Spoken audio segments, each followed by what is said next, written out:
This time on Past Deadline, this week's news in 60 seconds, and a quick interview with Addy Wachter on the Launch Project.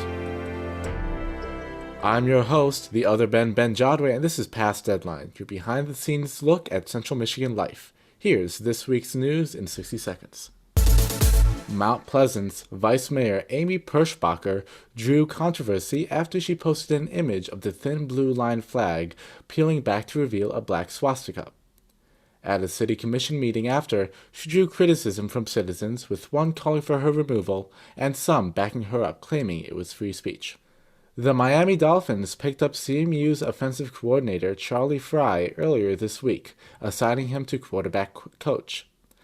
The Dolphins announced that they had parted ways with their old quarterback coach in a tweet. Frye was offensive coordinator for 2 seasons. The campus habitat shooter, Michael Norfleet, was sentenced to a minimum of 31 years for the murder of Trayvon Edelin in April 2020. He pleaded guilty to second-degree murder, armed robbery, and assault with a weapon.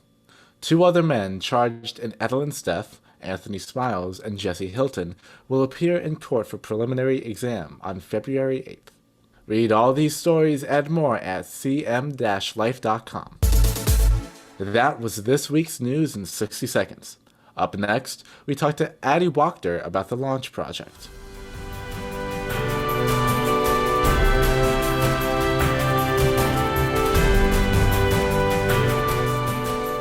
All right, here we are with Addy Wachter to talk about her Launch Project story that just recently went up this week on CM Life. So Addy, I just wanted to ask, this seems to be kind of like a therapeutic initiative. So could you just give me like a rundown on what this is about, really?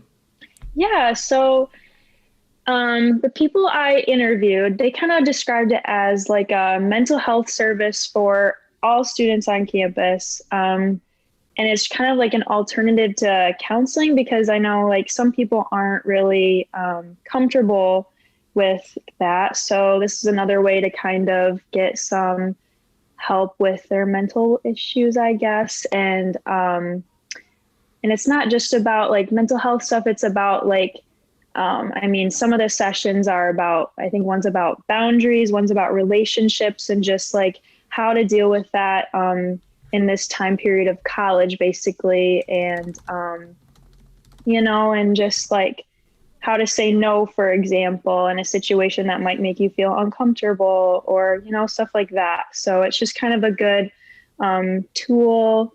And there's 4 care advocates who kind of run the sessions, and they are there to answer questions. They're there to lead discussions. And so, yeah. Okay. So how is this different from therapy? Yeah. So in the sessions, you're not, they don't expect you to talk if you're not comfortable. You can be a silent participant and just kind of listen to what other people are saying and the presentations from the care advocates. So I think that can be really helpful for students who are not comfortable with, right away sharing some experiences they've gone through and stuff like that. Yes, they encourage you to talk, but you definitely do not have to, because they don't want to put you in that space, or, so. So you mentioned that they come in these sessions, each session around a certain topic? Yeah. So I think, so there's 4 topics, and each care advocate runs one. So one is about relationships. I remember one is about boundaries, and, yeah, so I can't remember the other 2 right off the top of my head, but yeah, all of the sessions are over WebEx, unfortunately, but because of this time right now, they can't really do anything in person. But yeah. Okay. Are these sessions like, do they have to be around this theme, or are they kind of free flowing? I mean, they start off in that topic, but I think that if you have like other thoughts or concerns, you can obviously bring that up, and they'll discuss it or talk about it or answer any of your questions. Okay, did the Care Act advocates ever talk about it being like inspired by any other initiatives? Not that I know of. It could be, but they didn't mention anything like that to me. So, Okay, yeah. So have you? So the first session was the 26th, right? I think it was the 20th, and I think they had one today, the 27th. So Okay, have you been able to sit in on one? I have not. My schedule's been so busy these past few days, but um, yeah, I just I've heard they're really helpful for Okay, students. that's Yeah. really good. What can students do as an alternative in case they're interested in this, but not exactly something like this? Yeah. I know like all the staff on Central's campus is probably willing to talk to you about anything. And obviously, we have social workers, counselors, that sort of stuff. But like, and that can be super helpful for students who don't like, being in a large group and discussing to a lot of people. Like, if they would rather talk to just one person, I know like we have probably like a lot of sources on campus and that you can reach out to, not specific ones that I know off the top of my head, but yeah, so Okay, yeah. Um, so I know the counseling center is because I did a bit of a story on them earlier. They were seeing an uptick in students reaching out for mental health resources, right? mhm. So has this impacted in how they're doing these discussions? Is that why they started it?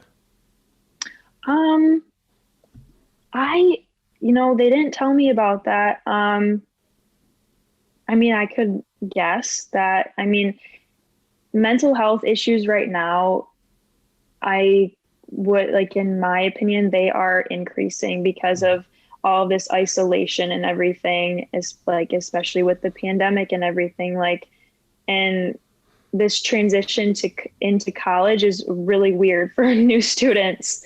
And I think that talking about it and discussing it is something that they really want to promote and like be or help students like get through that for sure, because I think that the mental health issues like are increasing and it's becoming more of a problem. So I think that they really just want to help students be aware of what's going on, and just help them get through this time, I guess.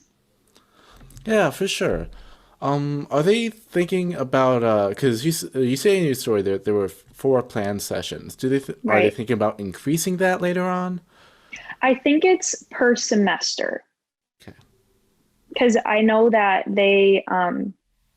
the advocates I talked to mentioned that for this semester, they're talking about this and this. I don't know if they have any more planned topics for next semester. I'm assuming they will um, in the time to come. But yeah, Do you know why they started this?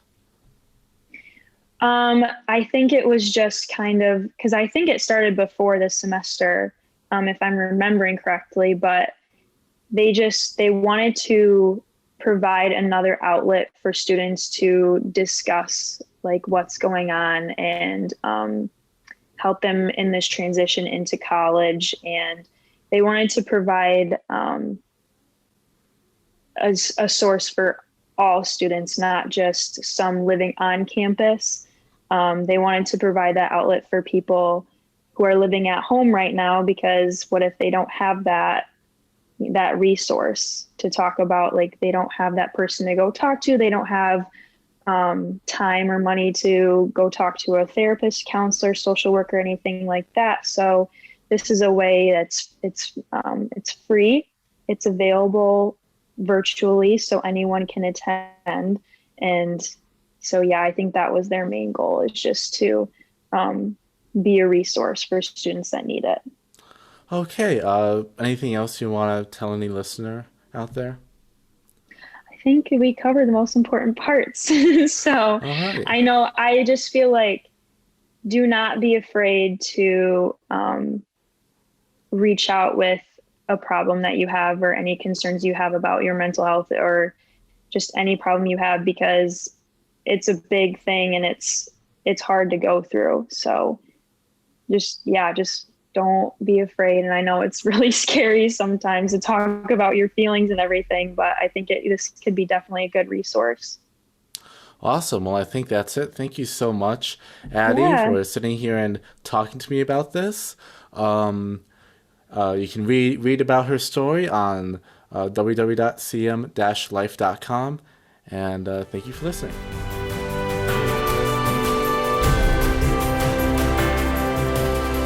You've been listening to Past Deadline, a production of the CM Life Podcast Division. Every story referenced in this episode can be found at our website, cm-life.com. To keep up with us, follow us on social media at Central Michigan Life on Instagram, at CM Life on Twitter, or like and follow Central Michigan Life Facebook page. I've been your host, the other Ben Jodway, and this has been Past Deadline. Till next week, so long and stay informed.